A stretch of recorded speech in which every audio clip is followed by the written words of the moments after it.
kwanovaka. Vantumira iri $40. Ingati weni ndikatenga chingwa changu. Sekuru kezvakayamba kwedu ndokurumisai. Vanobva kuchikoro? Vadzidzi ine? Ndiuika kuchikoro ndatumigwa mari nasekuru hona. Matumigwa mari? Sekuru vanditumira $40. Sekuru vakaenda Joni zvekundovaka vanditumira $40 kuti nditengezwa ndoda. Hora 20 yandasara nayo.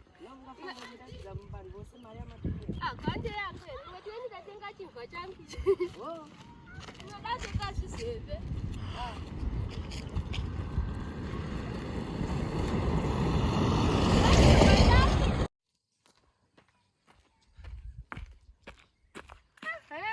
Gari pasi.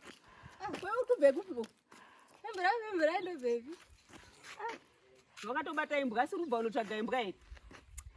Ona. $20. Wakuona niko 20.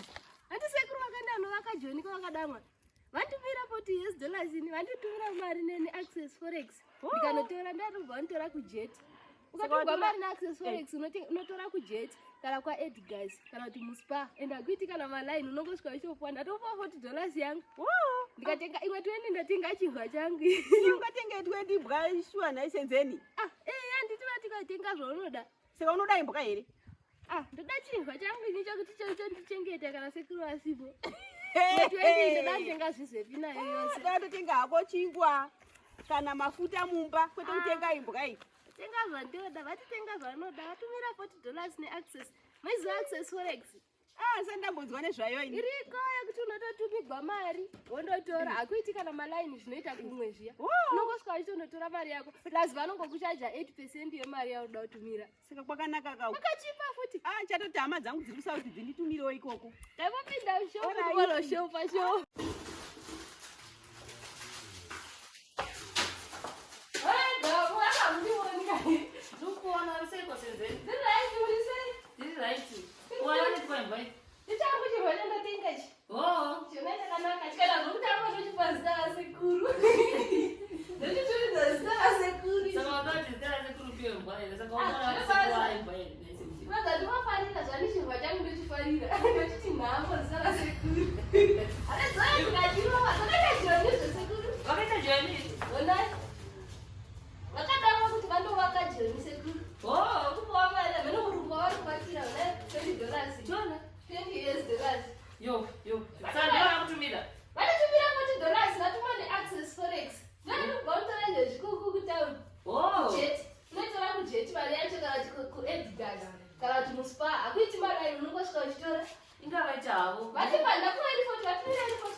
Mazipa nakona $20. Ndipezvizevi $20. Kaitenga zvaunoda. Inga ndatenga chingwa changu chondichengeta sekuru asipo. Senzeni pamari ndikupa mazipa $1. Imi. Zvimwe zvese ndikupa ndozvanda kutoita. Zvokuti imi ndizvako. Nekuti sekuru vakutumira mari yechikafu. Izvozvo watoita zvekutenga imbwa iyoyo. Mira ndikupa zvandoda. Ndiri mafuta ini. Senzeni mari yechikafu iyi. Unofunga sekuru vakutumira mari yemazipa. Andogara ndoga. Ivo vanouya vhikino uya. Vanouya vhikino yatonga chikafu chiripo.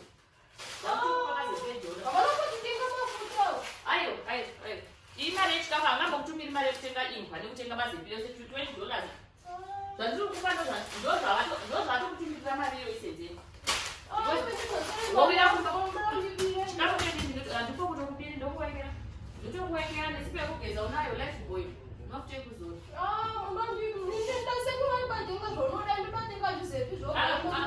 Svika vauya mozouya chiti kwai here ndipewo mafuta ekuzora ndanunga kuchikoro. Mafuta ekuzora sipo yekugeza. Bhume yekuwachisa kona kuchikoro. Senzeni. Havangambokutumiri $40 yekuti utenge imbwa nekutenga $20 mazipi.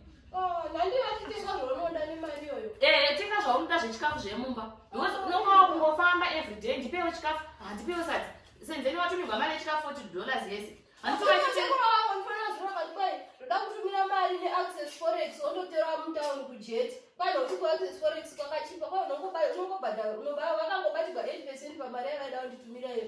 Pamari yaunoda kutumira vanongobata 8% yemari yacho. Vakati kwaitenga zvaunoda vanongoti kwaitenga mafuta. Saka unodamba shopi yese ipere mazepi ne $20 sho unomaitisei?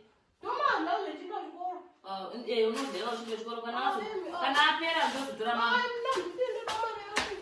Ndisi kutombokudai ndikuuya nazvo kumba izvezvizvi. Every day ungozouya ndipe mafuta ekuzora, ndipe chikafu. Iwe